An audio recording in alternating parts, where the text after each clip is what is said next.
Hey everybody, thanks for tuning in again this week. So we're going to actually be working on this Nintendo Entertainment System this week. As you remember from last time, we were doing that cart swap on the Legend of Zelda. So I did get that taken care of. The one issue is though is my NES has always had issues with reading games. It is not the greatest for it. They just had a lot of problems when they came out, mostly due to this 72 pin connector right here. These pins inside these just get really, really messed up, pushed down. They don't work correctly anymore. Either that or they get dirty. So there's different methods you can use. You can either replace the 72 pin connector, which is what I'll be doing here. Otherwise, you can just clean off the 72 pin connector. Different people do different things for it, or you can try taking a screwdriver and bending back out these pins. For $10, I'm just going to replace the connector though and call it a day. So the way you'll notice that this is happening is when you go to turn on the system, you're going to get a red flashing light right here, and it's just going to keep flashing. You'll never get anything to display on the actual TV. It's usually just like a gray screen. So mine doesn't actually do the flashing anymore, so I won't be able to show you that. I actually did I removed one of the legs off one of the chips to get rid of that security bypass on it. So mine will always just boot in now. But generally, you're just going to have a blinking light here. It's not going to read anything, and you'll get a gray screen. So let's move on to replacing the 72 pin connector. All you're going to have to do for this is you flip it over. Then you're going to take your Phillips head screwdriver, and then there's going to be 6 different screws on the back of this. So you're just going to remove these screws. This is one of the simplest systems to work on in my opinion. So that's a pretty good starting ground if you're looking to do this more. Just keep pulling out your screws. Luckily I got the magnetic screwdriver, which makes this job a little bit easier because most of the screws will just pull right out with it. Unfortunately this one's not. Some of them will get snagged, but at the very least, if you only have 1 or 2 left in the system, it's a lot easier than just dumping all 6 of them and trying to find them. And there's one more, it's kind of hidden, it's just on the side here. Just gonna pull that out. So 5 of the screws came out, so I just need to be leery of this one. What we're gonna do is we're gonna flip it back over, and then you're gonna be able to just lift the top right off of it once you unscrew it. And here's my 6th screw. It just fell off when I lifted off the top. So once you're in here, you'll be presented with this right here. So there's a lot of metal shielding on these. Your next step is going to be you're going to remove the 7 screws. So there'll be 1, 2, 3, 4.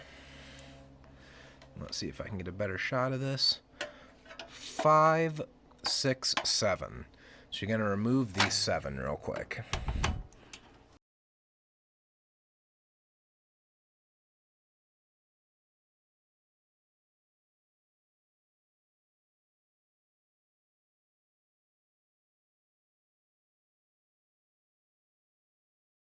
Okay, once you get your 7 screws out, it's as simple as just lifting this off.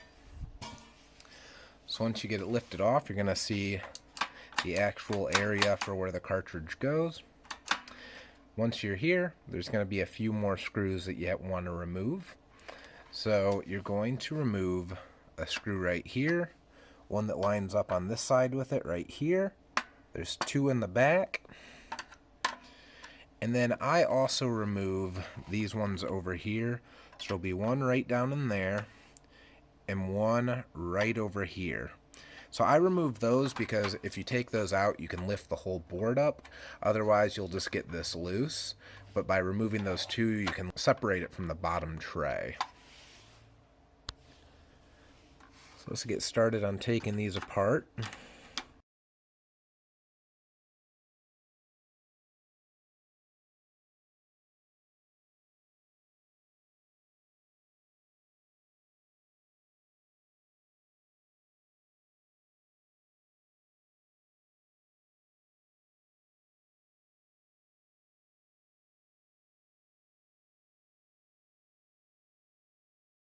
And once those are out,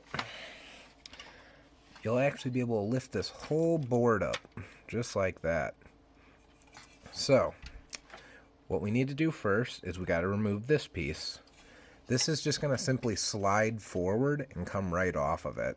Sometimes you'll have to pull it a little, but generally it will just slide right off. And then, to get this off, you're just going to push backwards on these pieces right here and right here. So just push straight backwards, both at the same time, so you don't get it snagged anywhere. Then it's going to come right off. Good practice would be, while you're in here, is take a Q-tip with some isopropyl alcohol and clean off the internal contacts as well, just while you're here. And you can do that on both sides. Just comes right apart. There's nothing holding on that back shielding. But for right now, I'm just going to put it back together because I've recently cleaned this. When I was trying to get the old pin connector to work, it did not work. So I'm going to be installing this new one. So what we're going to do is we lift up again, line it right up, then we're just going to send it down. Once it's lined up and ready, we're going to set it back down. Make sure you're aware of these cables. As you can tell, I was not aware of the cable one time. So just make sure that none of them are getting pinched or anything like that. And you'll just drop it right back down. There will be little locating pins, and you'll just follow those to get it lined up. Worst comes to worst, you can always just line up the holes. But once you get it like that, my first step, well, I guess before we get ahead of ourselves, let's reinstall this piece as well. So that just lays down, and then you just kind of wiggle it back onto that connector. There we go. Perfect. So now we're going to reinstall the two screws that hold down the board. Keep it from moving.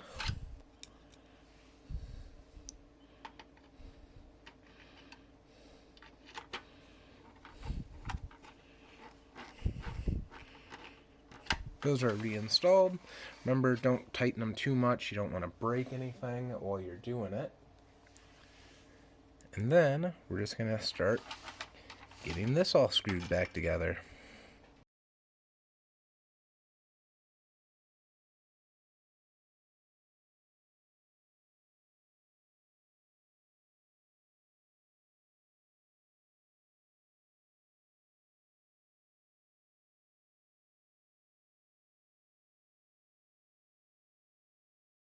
So from there, we're just going to put in our game so we can test it. So we're going to use Metroid for this.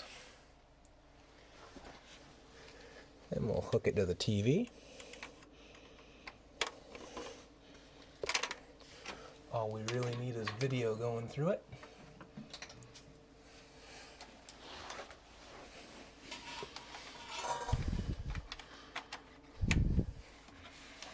Okay, so the cartridge is now in.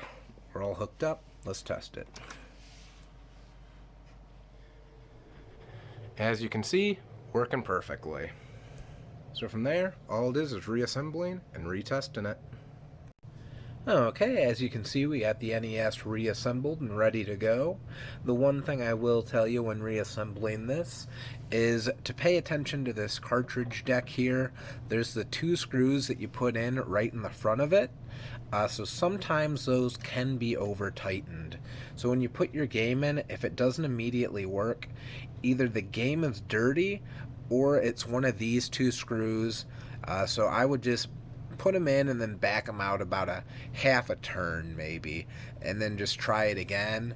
You can test it without putting the cover back on, so you can loosen and tighten them a bit as you go. First thing though is obviously you should clean the game, just make sure it's not a game issue.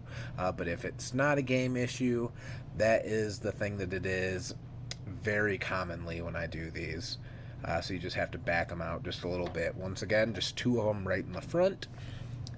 But other than that, it's good to go right now, so let's just give it a test, see if that new connector actually worked for it.